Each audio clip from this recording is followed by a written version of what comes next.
স্বাগতম।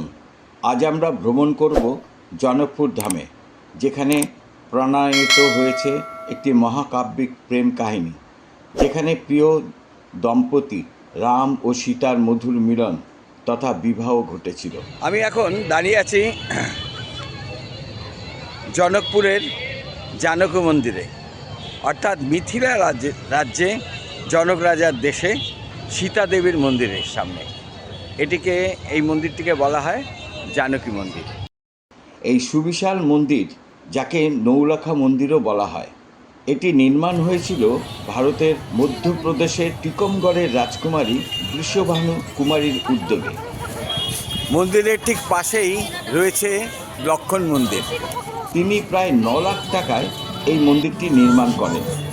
1894 সালে শুরু হয় মন্দিরের কাজ এবং 1911 সালে মন্দিরের কাজ সম্পূর্ণ হয়।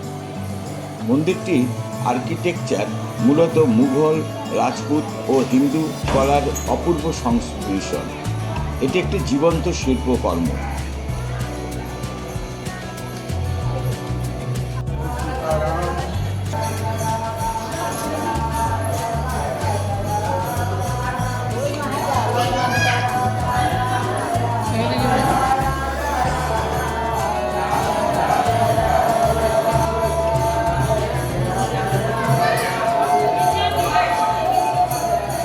আমরা এখন জানকী মন্দিরে এসেছি।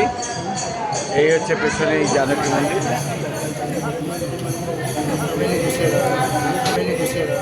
এখানে রয়েছে সীতা, রাম ও লক্ষ্মণ সহ প্রায় 60টি ঘর। প্রাচীর সজ্জায় মিথিলার চিত্রশিল্প, কাঁচের জানলা, নকশি কাজ ও স্থাপত্যের অপূর্ব মিলন দেখা যায় এখানে।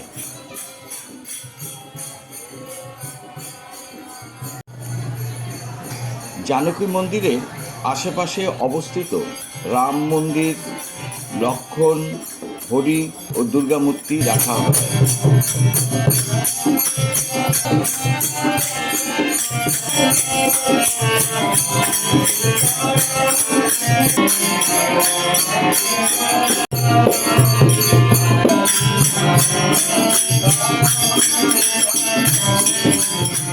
বাংলা সাহিত্যে রামায়ণের জনপ্রিয় রূপ রচনা করেছিলেন মহাকবি কৃত্তিবাস ওঝা।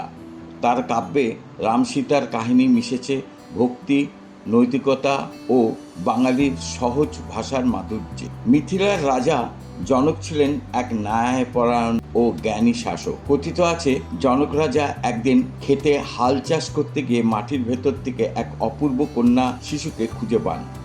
যেহেতু তিনি মাটির সীতার অংশ থেকে জন্মেছিলেন, তাই তার নাম রাখা হয় সীতা। রাজা তাকে নিজের কন্যারূপে লালন পালন করেন। যৌবনে পৌঁছে সীতার স্বয়ম্বর সভা বসে জনকপুরে। শর্ত ছিল শিবের মহাপিনাক ধনু উত্তোলন করতে হবে।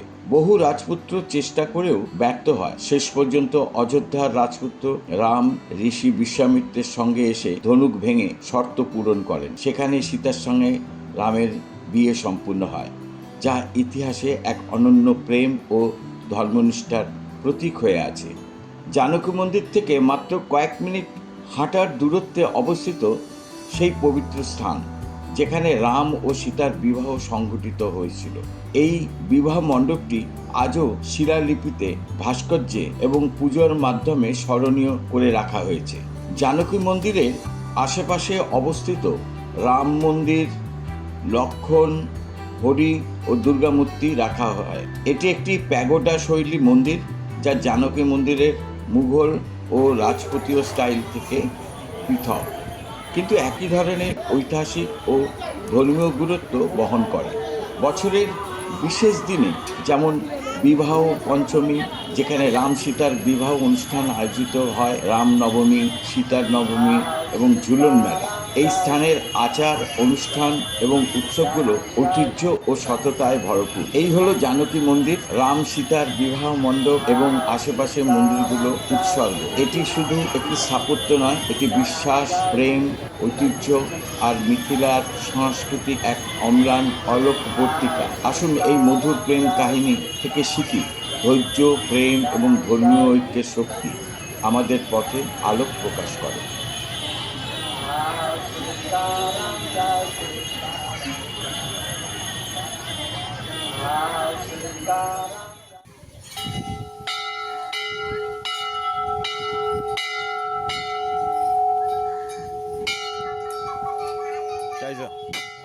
এই হলো ধনুষধাম মন্দির সীতারাম। তো আমরা এখন ভেতরে ঢুকবো।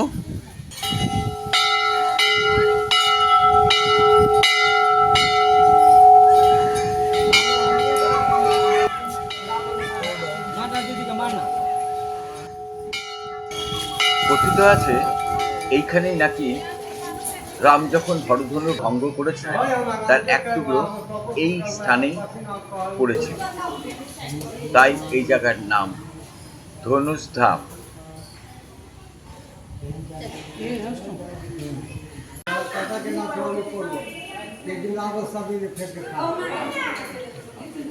মাটিতে রুদ্রাক্ষের মতন এবং পাথরের মতন এই যে জিনিসগুলো দেখা যাচ্ছে, এগুলোই নাকি সেই হরধনু তার টুকরো অংশ। অনেক বৈজ্ঞানিকরা এসে এগুলো নিয়ে বিচার করেছেন, কিন্তু আজ পর্যন্ত তারাও বলতে পারেনি জিনিসগুলো আসলে কি। এই গর্ত থেকে জল সবসময় ওখানে জল থাকে, কিন্তু এই গর্তের জল যদি কোনো সময় শুকিয়ে যায় তখনই নেপালে নানা রকম প্রাকৃতিক বিপর্যয় আসে।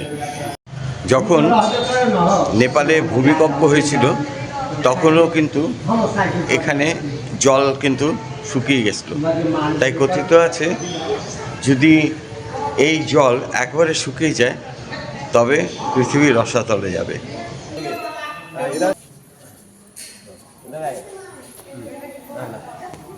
আমি এখন ধনুষধামের মন্দিরের সামনে দাঁড়িয়ে আছি। চলুন আপনাদের দেখাবো ধনুষধামের ইতিহাস। वीडियो चालू कर लीजिए आप। आइए। बोलिए धनुषधाम की जय, हनुमान जी महाराज की जय। जो सीता मैया अब आए घोड़े आदि के पास में इधर आए ना समाधि में नहीं। तो सीता मैया ने वहाँ रख दिया था धनुष। रखने के बाद में सभी वेट किया था, मैं करूँगी सीता मैया से शादी, तब मैं करूँगी शादी, और धनुष किसी से नहीं था, समझा। तो सीता मैया ने क्या किया, तो राम को आज्ञा दे दिया। राम को आज्ञा देने के बाद ना राम ने उठाया धनुष, 3 टुकड़े हो गया। एक टुकड़ा आकाश गया, एक टुकड़ा पताल में गया, बीच का सेंटर का भाग ये, सेंटर का भाग यही, बुझा। आपका विज्ञानी अभी तक में 50 चोटी इसको टेस्ट दे दिया, पता नहीं लगा सका क्या मटेरियल है, गंगा है कि पताल है कि ईंट है कि मट्टी है कि क्या धातु है, पता नहीं लगा सका, बुझा। 20 वर्ष के बाद में नया टुकड़ा वो त्रिशूल के पास में निकला। 20 वर्ष के बाद में ये 550 वर्ष ये पीपल का पेड़ है, 550 वर्ष। ये पताल गंगा है, सूखने के बाद अकाल मृत्यु हो जाएगा। 6-7 गाँव में, एक गाँव में नहीं, सूखने के बाद बारिश नहीं होगा। आपका 50,000 लीटर दूध डालिए नहीं बढ़ेगा, अंत में 50,000 लीटर पानी भी डालिए नहीं बढ़ेगा, बुझा। बाबा का भी 2 पुताएं में भी पूजा कर रहा है, पहला उसका बाप कर रहा है, उसका बेटा भी कर रहा है, बुझा। उधर देखिए, उधर तक, उधर तक एक टुकड़ा रामेश्वर आकाश चल गया, धनुष सागर पताल में चल गया, पिछड़ा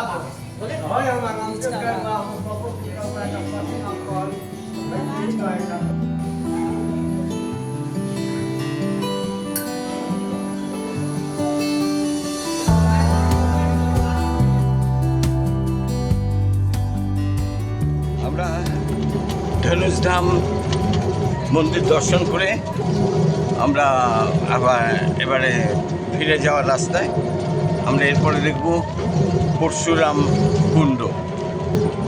মহাদেব শিব তার যে ধনু, হরধনু, সেই ধনুকটিকে তিনি দিয়েছিলেন পরশুরামকে। পরশুরাম সন্ন্যাসী মানুষ হলেও যুদ্ধবিদ্যা করতেন।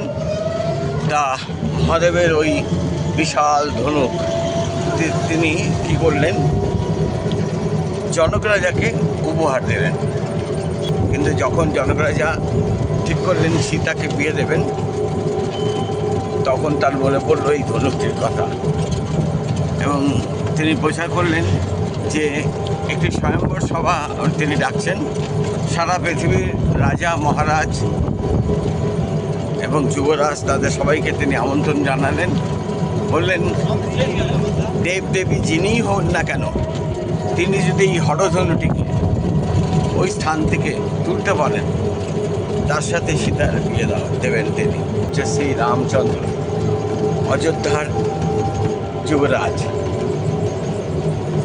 গুরুর নির্দেশে তিনি ওই ধনুকটিকে উত্তোলন করেন।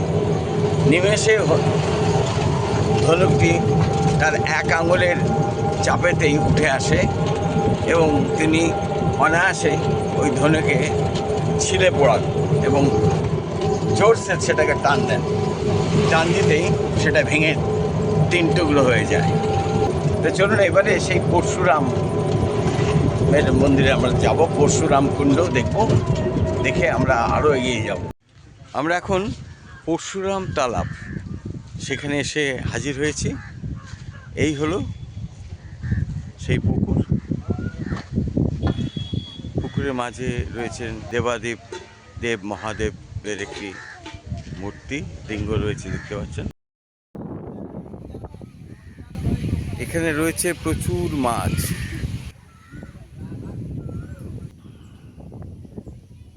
এটিকেই বলা হয় পরশুরাম তালাব। দূরে দেখা যাচ্ছে যে মন্দিরগুলো, ওখানেই আছে শিব মন্দির এবং পার্বতী মন্দির। এই হলো সেই মন্দির, আর ইনি হলেন নন্দী মহারাজ।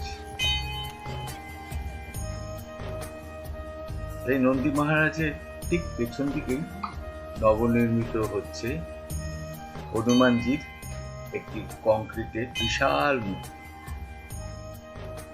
আর এটি হলো পুরাতন হনুমানজি।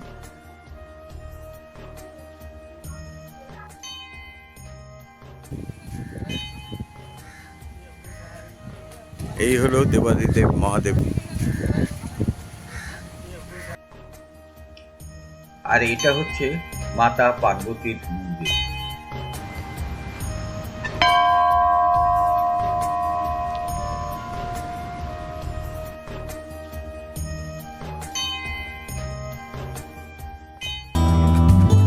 আমি প্রবীর দাস।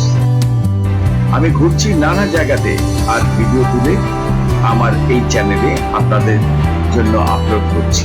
যদি ভালো লেগে থাকে অবশ্যই সাবস্ক্রাইব করবেন। আজ এই পর্যন্তই, আবার আসছি খুব তাড়াতাড়ি অন্য গল্প নিয়ে। ভালো থাকবেন, দেখা হবে অন্য এপিসোডে।